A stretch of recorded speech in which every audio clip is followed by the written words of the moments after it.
জাহান্নামের স্রোত আলেম ওলামারা বন্ধ করতে পারবেন না, কিন্তু যুগ যুগ নবী রাসূলগণ চেষ্টা করেছেন, খুব কম মানুষ কথা শুনেছে, ওই কম মানুষই জান্নাতে যাবে।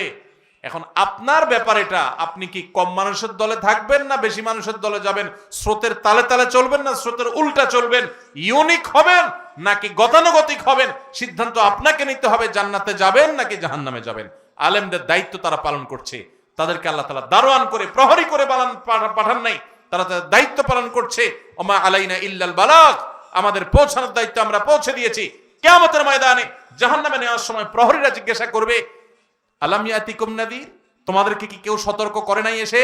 তখন বলবেন, বালা কাদ জাআনা নাযীর, হ্যাঁ সতর্ক করার জন্য এসেছিল তারা, কিন্তু আমরা তাদেরকে বিশ্বাস করি নাই, তাদের কথা মানি নাই।